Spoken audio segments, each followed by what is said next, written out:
All right, so gaps in PD arrays. What is a actual PD array? So whenever you hear someone say the PD array, all that means is it's a fair value gap, it's an order block, it's a volume imbalance. It's a PD array is like all the entry models ICT talks about combined, and it's basically just stands for premium discount array.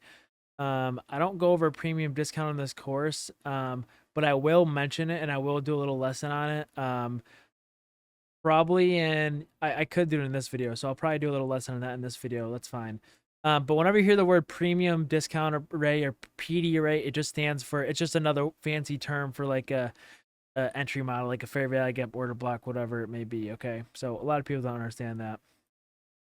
So a fair value gap is, again, a lot of you guys should know what a fair value gap is, I'm assuming, but it's an inefficiency in price. Okay, you need to watch 2022 mentorship. He explains what the fair value gap is. It's free. Okay, this is just a refresher.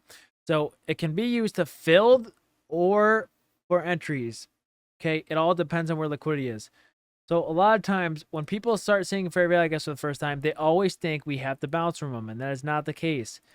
We're never gonna bounce. We're not gonna bounce from a fair value gap if we've taken out like some sort of liquidity, like this, for example. Okay, if we don't displace above a high, which going back to last lesson, would this be internal or external high? Give you 5 seconds to figure it out. This would be an internal high because it's inside of the range of this is the external high. Okay, we don't need to take out an external high to go down. We just need to take out an internal or external and not displace above it, and that could be a possible short setup, right?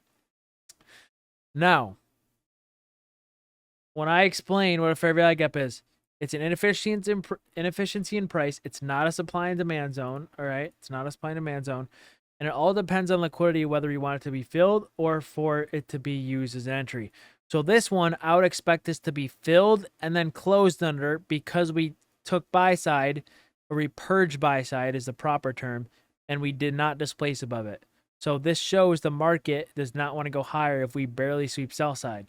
Now, what you can do sometimes is if you really think there's like equal highs above here or equal highs here, which there's not, you can still look for a lower time frame setup inside this area. So some people, like, you can go to the 1 minute and look for a long setup in this area. But I typically do not recommend just blindly longing this without like another setup inside of here. And typically a fair value gap like this you expect to be filled, not to be used for to bounce or reject from, because it all depends on liquidity. And what does liquidity tell us here? Well, liquidity, we barely swept this high, so you would not expect us to bounce from here, all right? So again, I already said this, but if we've ran buy or sell stops, we can expect a fair value gap to be filled. If we've not ran buy or sell stops, then honestly, you would expect a fair value gap to be used as support or resistance. Okay, so again, right? Let's go. Where's a good example for? So let's go right. Let's find a clean one right here. All right, right here is perfect. So the market right here, we have an SMT here, and I'm going to explain what that is in later. But we have an SMT here. It's a bearish SMT, and the market creates a bearish fair value gap here. We get a lot of momentum going down towards this low, but do we hit this low here? No, we don't. So we now know, because this momentum, because we violated this bullish fair value gap as well, I'm going to go over that later in the course, that this bearish fair value gap should work, and we should use it as resistance because we haven't ran sell stops. But should we expect this to be used as support if we have not ran sell stops? No. We would only expect this to use this as support if there is more like liquidity, if there's more liquidity above. So if there's equal highs, if there's whatever. But this was actually a bearish SMT, so we would not expect this to be used for a bounce, because from a liquidity standpoint, we have stops below here, and we know that because we put in a big momentum candle. We have a bearish SMT here, so you'd expect this to be filled, not act as support. You'd expect this to be acted as resistance, all right? Now I'm going to go more over that. But if you think of fair value gap as a demand or supply zone, stop watching this mentorship. It's because it's not. Okay, it's so not. And another term you might hear for the word bullish FEG or bearish FEG is BISI or SIBI. And BISI stands for buy side imbalance, sell side inefficiency. And it's just a fancy name people like to use for bullish fair value gap. And SIBI stands for sell side imbalance, buy side inefficiency. And it's just another fancy name people like to use for bearish fair value gap. So this is how you draw a fair value gap for anyone who doesn't know. Okay, it's a 3 candle formation, and we have to have a little gap where the wicks of the first and third candle do not overlap. So, and everyone should know this, but you can see this wick here does not overlap with the third candle's wick here. So everything between would be a fair value gap. Okay, same thing with this. The first wick here, right here, does not overlap with this candle right here. So this would be bearish fair value gap, right? Everything between. An example of something that's not a fair value gap would be something like this. Here's the first candle's wick right here. One candle's wick, and then the third candle's wick is down here. So they overlap. Okay, the only way this would have been a fair value gap if the low of this candle was way up here. But you can obviously see this wick overlaps this wick, so it's not a fair value gap, right? So this is an example where I'm not expecting this fair value gap to reject because we've ran stop losses here, right? We've stopped all the retail traders out here.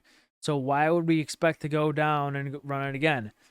And you can see, what do I talk about as a good liquidity pool in my liquidity video? An abnormal wick. And this is actually, I believe, a data low on the 5-minute. So we ran this data low. We sped below it and then back above it. And I would not expect this to reject because we already ran the low once. Why would we need to run it again? Unless there's more liquidity below, then we don't need to run this again. But assuming there's no more liquidity below, like no more equal lows below, we do not expect this candle to reject because we ran stop losses. So I would expect this to be filled, not rejected. Okay. Same. So here, here I would expect this to be used as support. Okay. If there was liquidity above, assuming there's equal highs above or something, then this should be used as support. Okay. Not filled. Okay. This is just an example of a, see, first wick here, third wick here, and they don't overlap. And then again, I already went over a bearish fair value gap, but this is an example of a bearish fair value gap. And I'm assuming there's liquidity lower, so you want to see it used as resistance, not to be filled. So there's other gaps as well. So there is volume imbalances, but you don't need to use these. Okay, just make sure you know what they are. I don't really use these a ton. I use them for other confluences, but not a ton. Okay, there's a new day opening gap. Okay, and I actually only use these when I don't know the bias or when they're like super obvious or I need some more confluence. Some people like new day opening gaps. Okay, they act as a magnet. They can act as support and resistance. If there's equal highs above, okay, view of the new day, let's say I go on the chart and there's equal highs above, and let's say we get into some, let me see if I can find an example. Let's say this is a new day opening gap right here and there's equal highs above. All right, I would maybe expect price to bounce off the off the new day opening gap and maybe go run these equal highs. Okay, so there is actually equal highs up here. They're not perfect equal, but they're relative equal. So if this was a new day opening gap and I didn't know the bias, maybe I'd look for support here to go hit here. Now, let's say there's a new day opening gap down here and it was just below the sell side level and I saw the momentum was going down. Well, I probably would think that price is going to hit the sell side as well as hit this new day opening gap. All right, so you can use it for support and resistance or just as a draw on liquidity. And then there's obviously the new week opening gap, which is the Sunday open, the Friday to Sunday gap, the open at 6 o'clock on Sunday. And then the new day opening gap is the close to open from 5 to 6 p.m. on a weekday. And you can find, there's a indicator, it's called Weekly Opening Gaps by Kryptonite, you can use as well. So again, both are drawn from the 1655 close to the 1800 open. Okay. And again, you don't need to worry about how to draw these. You can search YouTube videos on how to use these, but I typically do not use them too much, but some of you guys might like them. So this is what a volume imbalance is. It's like this little gap between the bodies. So if the bodies don't overlap. So just like how a Fair Valley Gap forms where the wicks don't overlap, this is a volume imbalance when the bodies don't overlap each other. Okay, so the closed and the open of the body do not overlap here. So this creates a volume imbalance. And just, again, you don't need to know what these are, but just be aware. And they can act as support and resistance. And a lot of times on the daily time frame, I'll actually use them as drawn liquidity. So they'll be magnets on like the daily time frame or even maybe the weekly time frame. This is a new day opening gap. So this is Wednesday. It's the close here to the open here. Okay, so this is a new day opening gap. And you can use this indicator. If I go on trading view, follow weekly opening gap right here. And if you toggle that and turn it on, there's a lot of settings. You can turn on the CE on the thing. So the CE is called consequent encroachment, and this is all this is. It's the midpoint of the gap. So you can turn the midpoint of them. Okay, so if I turn on end date, end dog, midpoint, you can see it's a midpoint of them, and those are good support and resistance. And again, you can see the reason why I don't use them too much is because they aren't respected perfectly, and I like when things are perfectly respected. And because these are not respected perfectly, I do not like to have them on. But you can use them if you don't know the bias. Maybe they're going to be magnet of some sort. But hopefully you get what I'm saying. I typically do not prefer them. Okay, that's all I'm going to say. Sometimes the bigger ones probably act better. This is a smaller one, so maybe it doesn't mean as much. But you can experiment with those and test those out.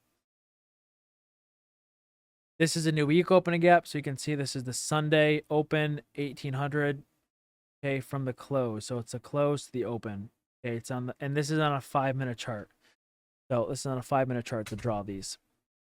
And this is a bigger one, so this one and this one will probably be used much better rather than these little tiny ones like we have here. So that's gonna be it for the gap section. Just make sure you know what these are. You can definitely experiment on YouTube and look up new day opening gap, how to use them. But in my opinion, if you want your trades to be clean, if you want price to be clean, it's very hard to use these because price just doesn't respect them super logically. Like this one, the bodies do respect this fine. The bodies respect here, they respect here, and then we break it, and now it's used as resistance. Versus here, it looks like this just doesn't mean anything. See that?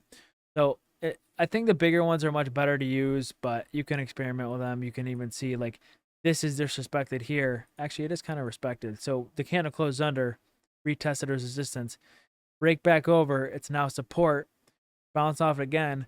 And again, you should not be taking trades off this, but maybe you should just be using this as a confluence for like if you're maybe trading like the 1-minute model or the 1-minute inversion model. Maybe if we get a bounce off of like a new week opening gap, you could take an inversion model off of that. So like right here, okay, or obviously it would be this would not be a singular one, but maybe after we break the second one, you could long here because we're bouncing off of a new week opening gap. Like that could be your confluence. Just you're gonna have to experiment. I don't really use these. I don't like them at all. And yeah, let me know if you guys like them. There's probably more YouTube videos you can watch for free on YouTube about these, but typically I do not use these. So that's it for this video. There's gonna be no assignment for this video, and I'll see you in the next one.